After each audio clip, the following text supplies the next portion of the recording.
Vatve and Joshi, we started our career together. And we were having a lot of discussions amongst our technical people. They are structural engineers, structural consultants, the architects, and many times the architects want some fantastic ideas or different ideas, but they were always the backbone of the how to make it possible. But still with compromising, now he said waterproofing and landscaping, etc. But I know I can tell you we had done huge landscape terraces which were designed by them and originally designed, not by addition on balconies, etc., etc. Now they have given the major part of the safety of the buildings. But I would like to draw your attention not on the buildings, the maintenance and safety of the built environment. We talk about the buildings, safety, because it's really a fatal if there is an accident in the building, and structural safety is the most important for that. But maintaining the built environment also very, very important. Otherwise, we are sitting on a silent bomb. That's why I said the maintenance of safety of the built environment, this is a very important aspect we should consider. And that has not been properly paid attention by the people or the occupants or people, authorities. So built environment, for example, one example, if you don't have the proper built environment in the city, surrounding your buildings, inside your buildings, then many disasters can happen. For example, it is estimated that around 1 million people in Mumbai are affected by dengue every year. You can imagine what a big loss, enormous loss of manpower if 1 million people in Mumbai are affected by the dengue or a swine flu in a small way. Enormous. How many man-days are wasted? And that is because of the unhygienic, unsafe built environment, like that many. Commuting, traveling, transport, all those things are there. So built environment, safety of the built environment is equally important along with the buildings. I'll go through because some of the slides already, I'm going to show already, Vatve and Joshi has already touched to that. I will just quickly go through it and then we'll come to that another phenomenon, sick building syndrome or sick city syndrome. So built environment refers to a human-made surroundings and accommodates human activities in the buildings and its surroundings, including the supporting infrastructure such as water supply, energy network, fire safety, security, health, etc., etc. And those major services what we use in the buildings, water and drainage and energy supply system and the fire services and solid waste management system. Because I'm quickly going through it because many things are covered. Water supply system, what we see that today's situation in city, I quickly show those slides. Water supply system, damp walls, and water logging system, unhealthy living conditions, then the windows, corners leaking, damp walls, energy supply system. You can see the many places, you will see how the supply lines are provided, their maintenance, then how the electrical connections are done. Short circuits. Most of the fires are because of the short circuits. Fire services, and as today, the fire norms are quite strict and they are strictly seen that or monitor, they are implemented, installed as per the rules and the regulations by the Fire Act. But afterwards, what happens to these fire systems? The pipes are rotten, the walls are taken away, it is not functioning. After 5 to 10 years, most of the buildings' fire systems are not functioning. They dump, the fire extinguishers should be kept open and easily accessible, but they dump their material in the passages.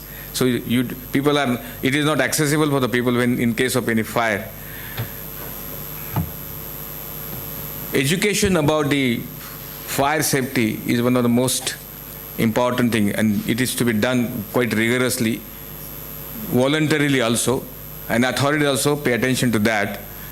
You know, one well-known joke is always told. There was a big fire in a building, huge. People started running here and there. And one person, there was a fire extinguisher, was hanging on the wall. He just took out that fire extinguisher and threw into fire.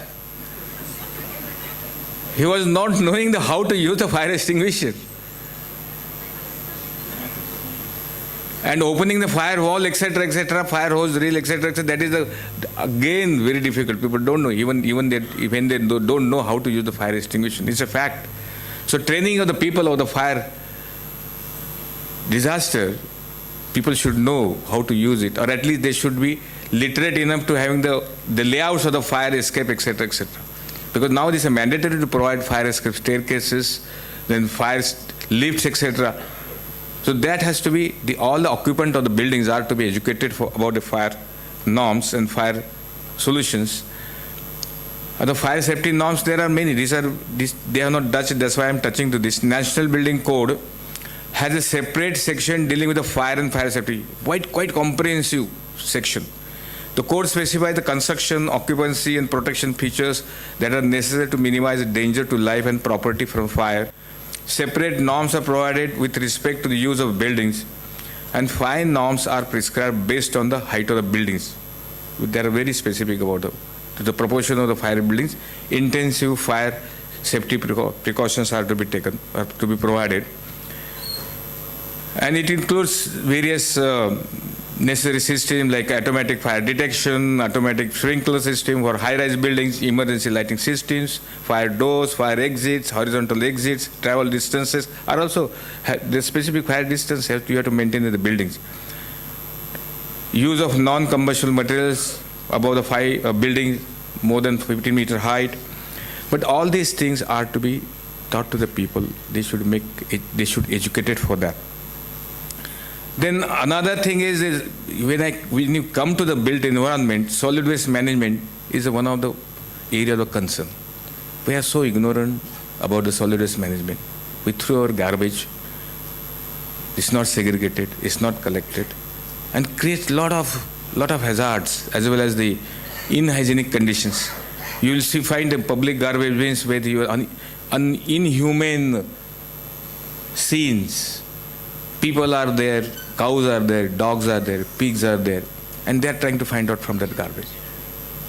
Is it requires a rocket science to get rid of this problem? It is not. It is not. It's quite simple technology. Segregation at source and use recycling and the biodegradable solutions. It's not impossible. It is done. Because I have spent nearly 20 years about this solid waste management, solid waste eradication, and first 15 years the experience was really depressing. Educated people, the well-planned societies, it was a problem. But now the township were designed and made a system, architectural solutions, physical solutions, and the systems for the collecting the garbage, etc. The 50,000 population, 100% garbage eradication. It is possible since last 8 years. No public garbage bin. Everybody has to segregate the garbage, and biodegradable is taken for the vermiculture plant, and recyclable material is given to those recycling manufacturers, and they earn money out of that. It is possible.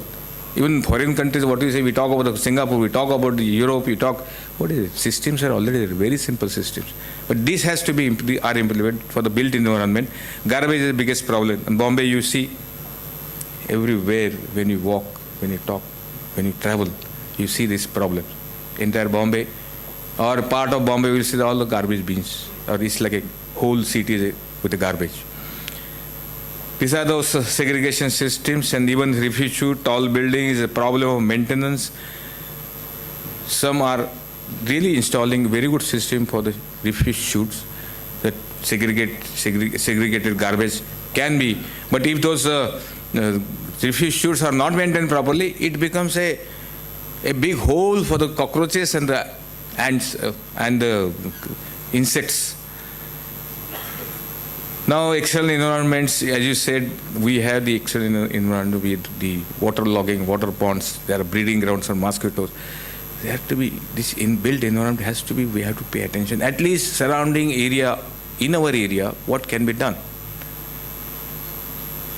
Surface drain, accumulated water, gutters.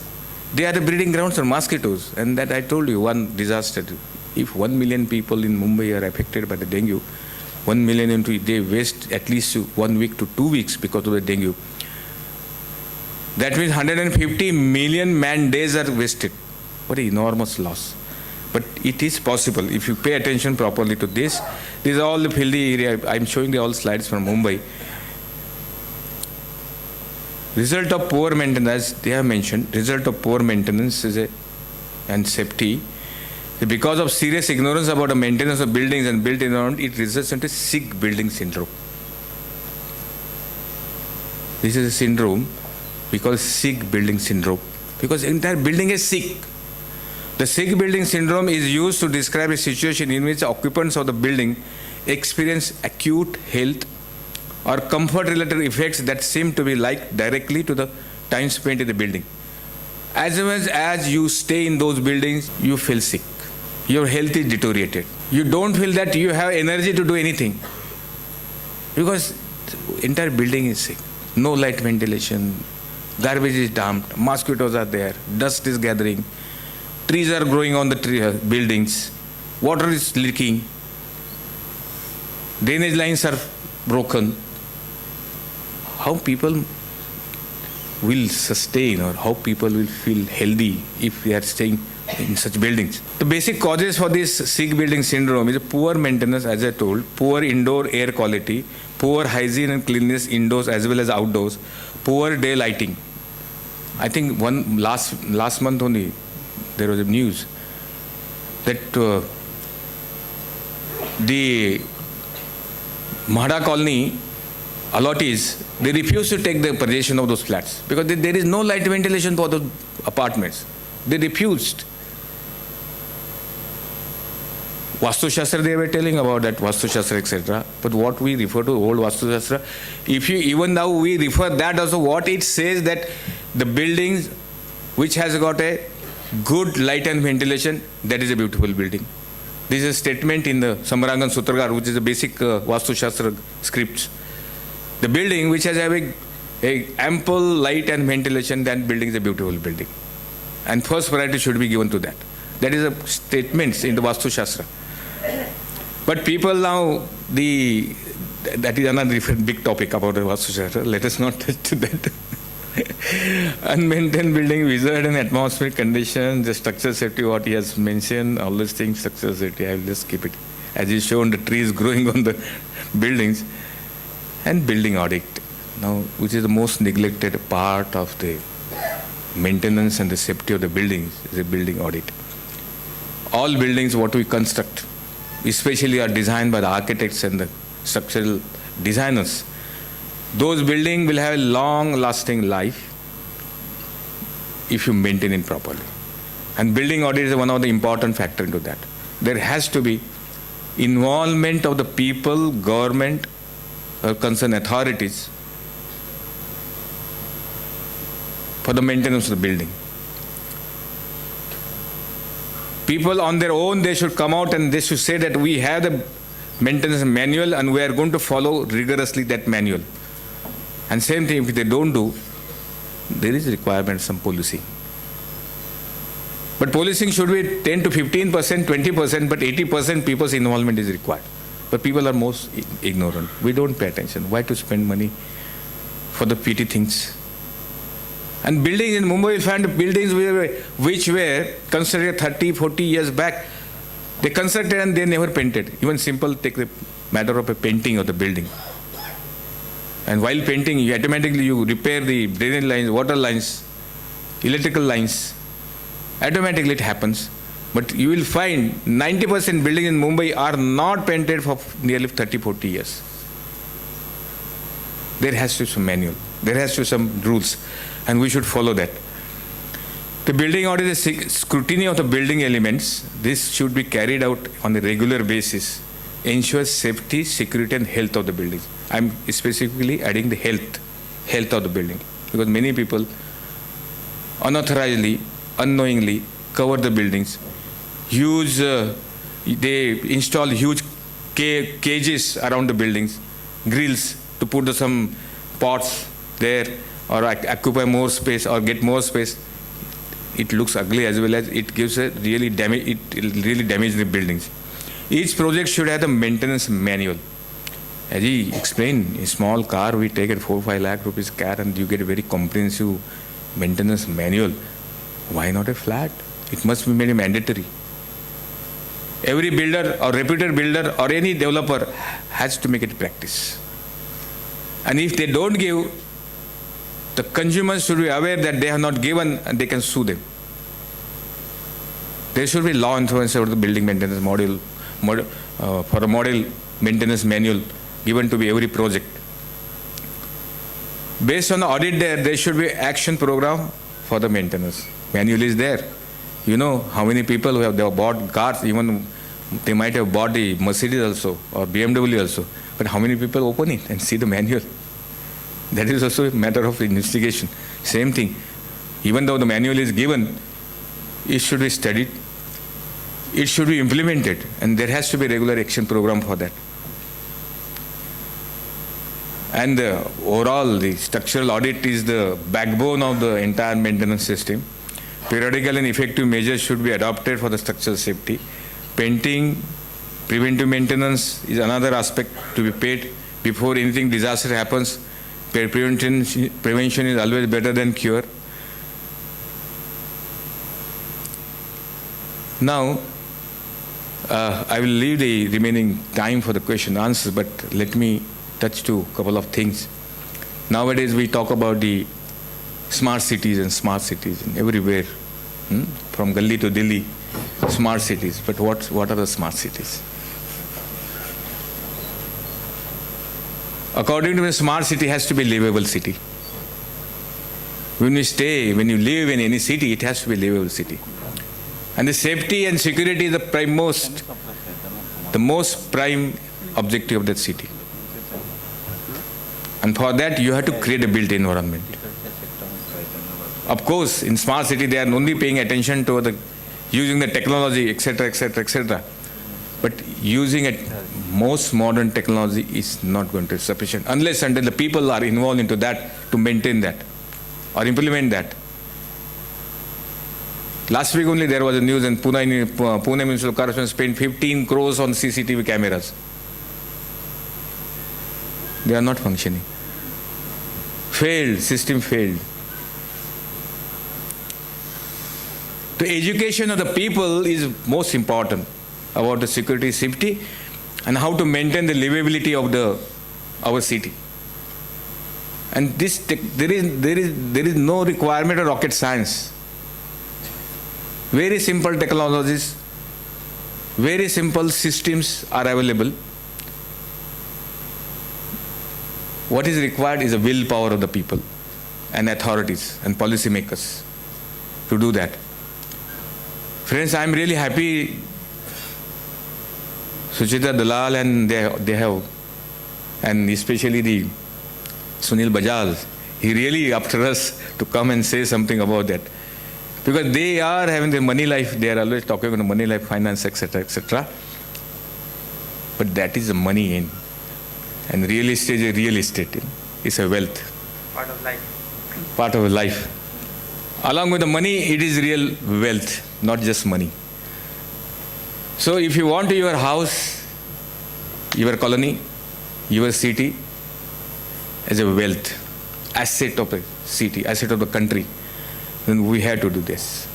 Maintaining the safety, security, and livability of our buildings and built environment is in our hands.